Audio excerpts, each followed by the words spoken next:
Accusations are flying between the U.S. and China after a dangerous near collision between warships from both sides.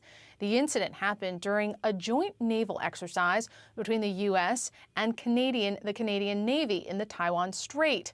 Video showing the near collision was captured by a news crew on a nearby ship. You can see the Chinese destroyer cutting across the front of the U.S. ship. From the U.S. perspective, it is China here that is to blame for what they called an unsafe maneuver. It was a U.S. Navy ship, a destroyer, the USS Chenghu, sailing with a Canadian ship through the Taiwan Strait, which under international law is an international waterway. China's defense minister, speaking at the Shangri-La dialogue in Singapore just hours after this happened, said the U.S. wasn't there for peaceful purposes. They were looking there for a provocation by sailing through the Taiwan Strait, and that gets to a disagreement about simply the rules of the road. 我们和很多国家相关的一些国家都制定的有海空相遇的这个规则啊，这些呢也是为了这个在相遇的时候呢，发生不必要的这样的一些危险。但是我要这个反问一下的就是，刚才大家提到的这些问题。为什么它都是发生在中国领空和领海附近，而不是发生在其他国家的领空和领海附近？那就是我们中国的这个军机和军舰，从来都不会到这个其他国家领空和领海附近去做所谓的航行霸权啊。最好的办法就是我们各国啊管好你自己的军舰。管好你自己的飞机。我们和很多国家。Well, he pretty much, said it all. I really don't know what to add. Let me just put it in a nutshell for you. There was a gathering where the Chinese defense minister and the American Secretary of Defense, so Lloyd Austin, were both present. And, Austin spoke the day before the Chinese defense minister did. Li Shangfu is his name. And then the next day, he kind of just, he gave him a good walloping with his speech. And I want to be clear. We are talking about warships. This is not a boat. Okay? It's not a canoe. It's a warship. It's made for killing and destroying things.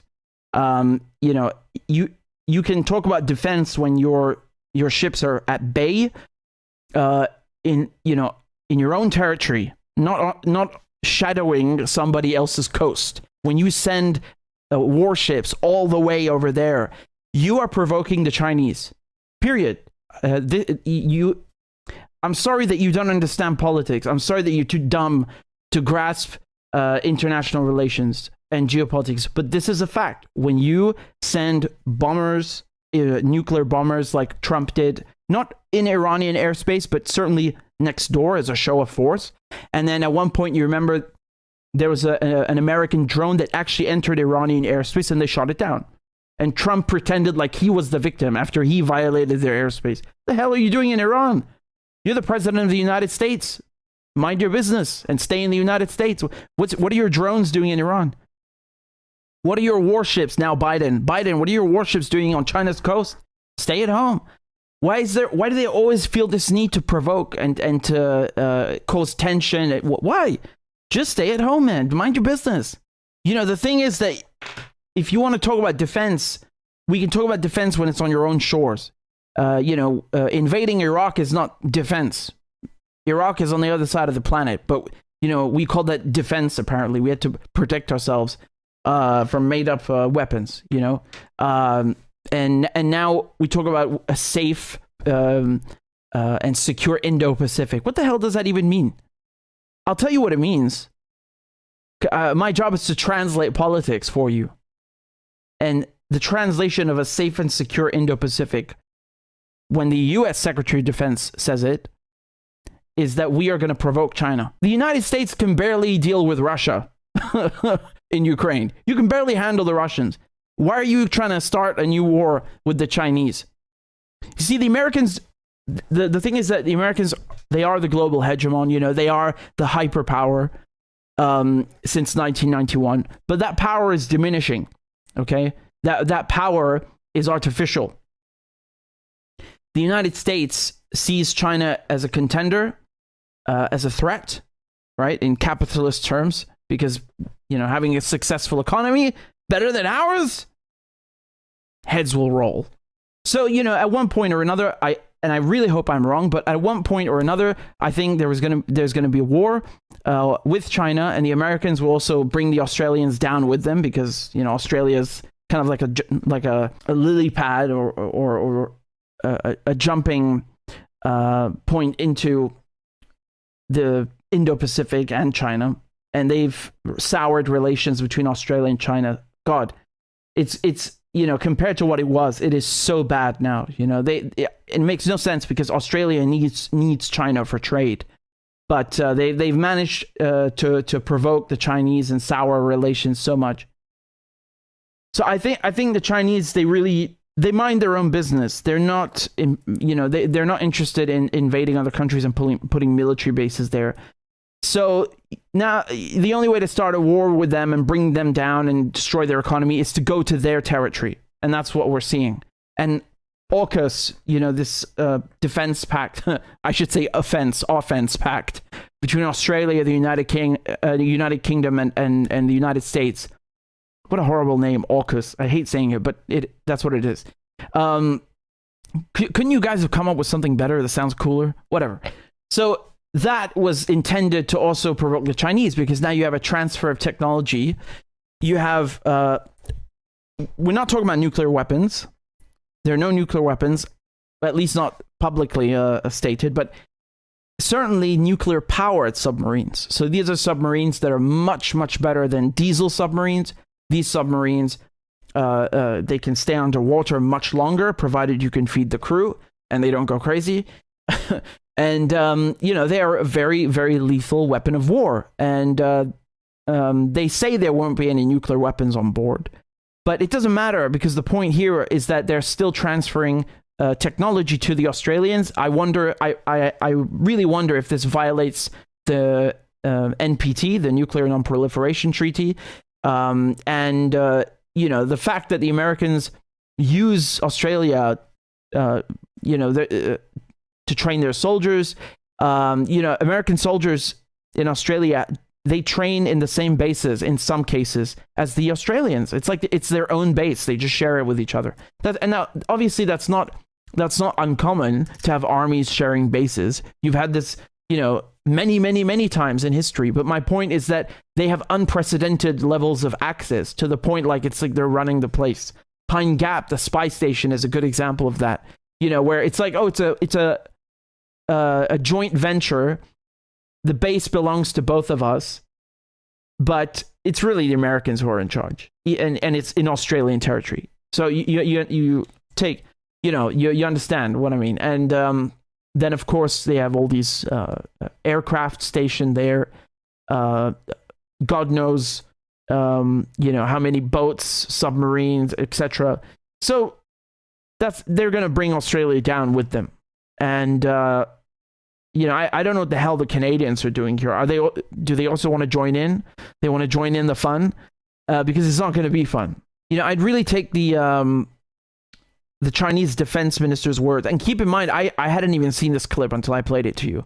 See, he just happens to be towing a similar line. But my point is that we're talking about politics and balance of power. The Chinese are set to overtake the United States in terms of their economy.